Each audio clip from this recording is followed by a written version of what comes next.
Assalamualaikum warahmatullahi wabarakatuh. Jumpa lagi dengan saya Leili Giandini. Apa kabar kalian semua? Saya berharap kalian tetap sehat dan selalu bahagia. Hari ini kita akan mempelajari lebih dalam tentang apa sih itu pikiran negatif dan bagaimana cara kita meminimalisirnya.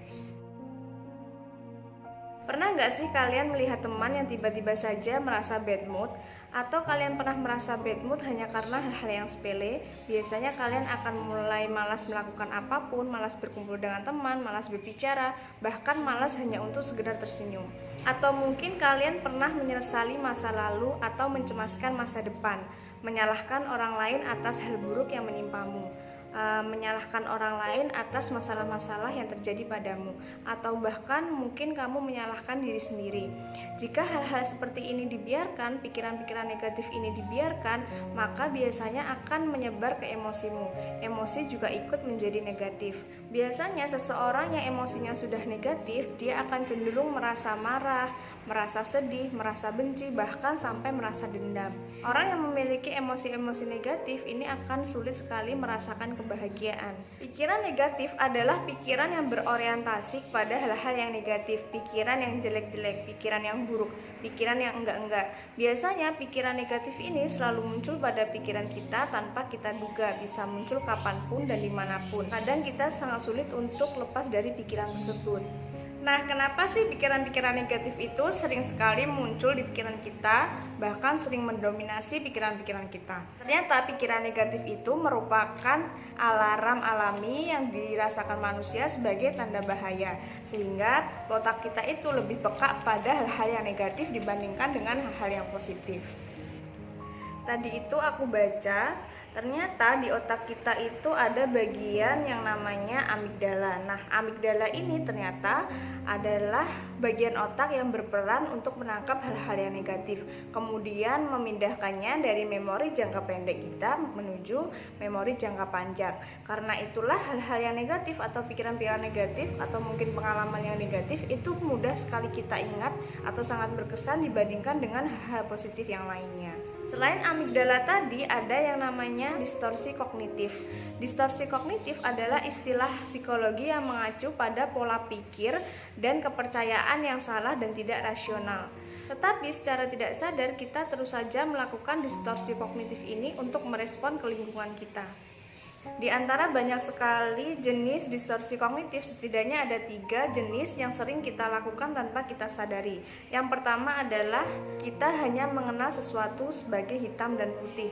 Kita jarang sekali melihat segala sesuatu itu dalam bentuk abu-abu. Jadi kalau sesuatu itu tidak salah banget, berarti ya benar banget. Misalnya saja, saat kamu menghadapi situasi di mana kamu harus menghadapi kegagalan, entah itu kegagalan ujian, entah itu kegagalan mengikuti lomba, mengikuti olimpiade, maka kamu menganggap bahwa itu adalah kegagalanmu secara 100%. Contoh lain, apabila kita sedang melihat sebuah kecelakaan atau hal buruk yang terjadi, pikiran yang pertama datang cenderung mencari siapa yang bertanggung jawab atas kesalahan tersebut. Kita jarang sekali memikirkan kemungkinan-kemungkinan lain kenapa hal itu bisa terjadi.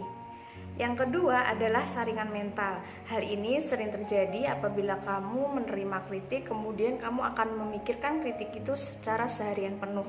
Kamu akan lupa bahwa kamu juga pernah dipuji. Jadi intinya di sini kamu hanya memikirkan hal-hal yang negatif dan melupakan semua yang positif tentang diri kamu. Yang ketiga adalah berpikir bahwa skenario terburuk akan terjadi. Saat kamu melakukan suatu kesalahan kecil, kamu akan menganggap bahwa kamu adalah orang yang gagal. Distorsi kognitif ini meyakini kemungkinan terburuk dari sebuah peristiwa terburuk dan meyakininya akan terjadi. Pikiran-pikiran negatif seperti inilah yang harus diwaspadai dan harus segera dihindari. Karena buktinya kita sudah sering sekali melakukan hal-hal tersebut. Tetapi yang harus kalian ketahui bahwa kamu juga harus maklum pada dirimu sendiri. Karena memang pada dasarnya kita sebagai manusia itu sudah diprogram bahwa kita harus peka terhadap hal-hal yang negatif. Dan yang perlu kamu ketahui bahwa pikiran negatif itu tidak bisa dihilangkan, tetapi pikiran negatif itu bisa digantikan dengan pikiran-pikiran yang lebih positif. Jadi kita harus mengembangkan kemampuan kita untuk membentuk pola pikir yang baru. Nah, di sini ada cara-cara bagaimana kita bisa mengurangi atau setidaknya meminimalisir pikiran negatif yang datang pada otak kita. Yang pertama adalah tantang pikiran-pikiran negatif itu dengan hal-hal yang indah. Nah, jika pikiran-pikiran negatif atau distorsi kognitif ini sedang menguasai pikiranmu, maka kamu harus mempertanyakan pikiran negatif tersebut.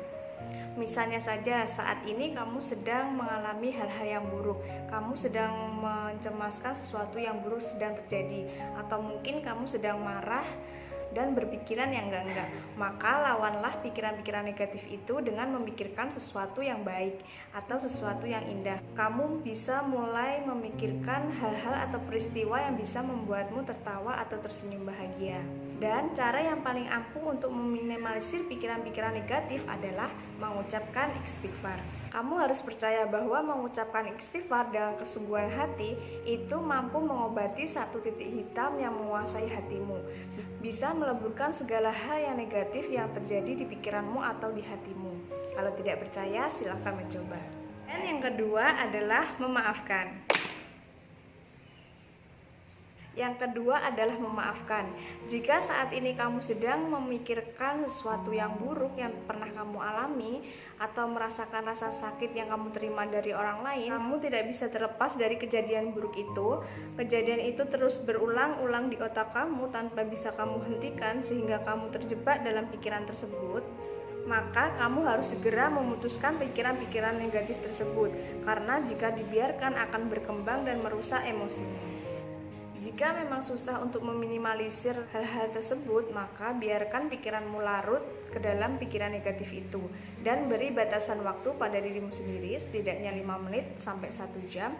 Kemudian setelah itu buat komitmen kepada dirimu sendiri untuk memaafkan.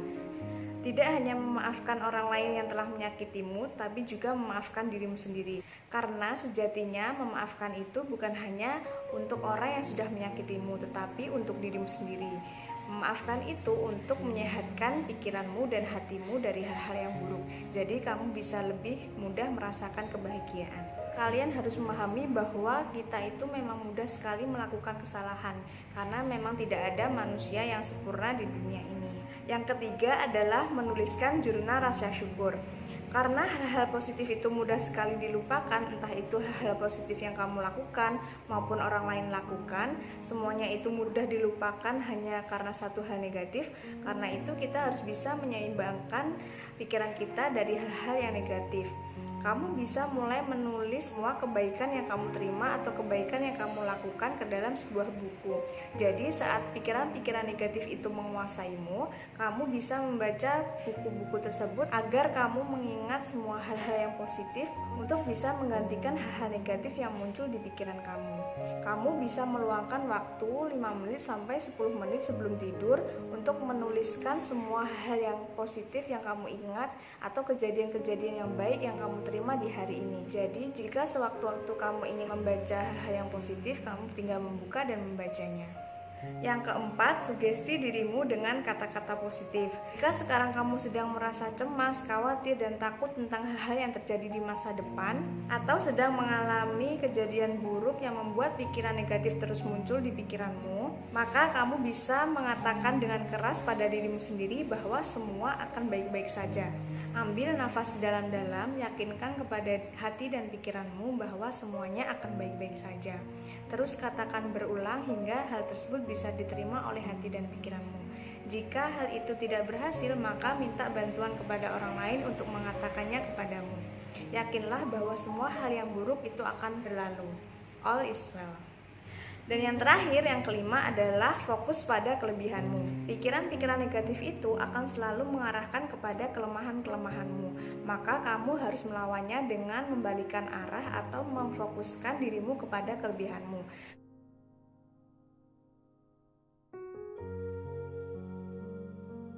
Jadi, jika suatu saat pikiran negatif atau kelemahanmu muncul pada pikiranmu, kamu bisa membaca buku tersebut. Nah, itu tadi adalah cara-cara yang saya berikan untuk bisa meminimalisir pikiran-pikiran negatif. Kamu bisa mencari referensi lain, banyak sekali yang bisa kamu lakukan untuk bisa meminimalisir atau menggantikan pikiran negatif yang muncul pada pikiranmu. Karena sejatinya mengatasi pikiran negatif itu adalah perang melawan diri sendiri dan juga perang melawan bisikan setan. Jika pikiran-pikiran negatifmu sudah terlalu banyak dan kamu sangat kesulitan untuk menguranginya atau bahkan meminimalisirnya, kamu boleh meminta konsultasi atau meminta konseling kepada saya.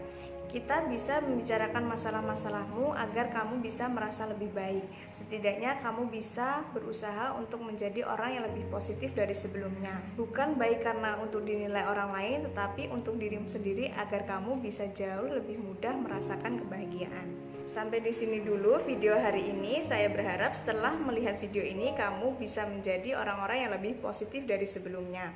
Cukup sekian, sampai di sini dulu. Wassalamualaikum warahmatullahi wabarakatuh. See you next time. Bye bye.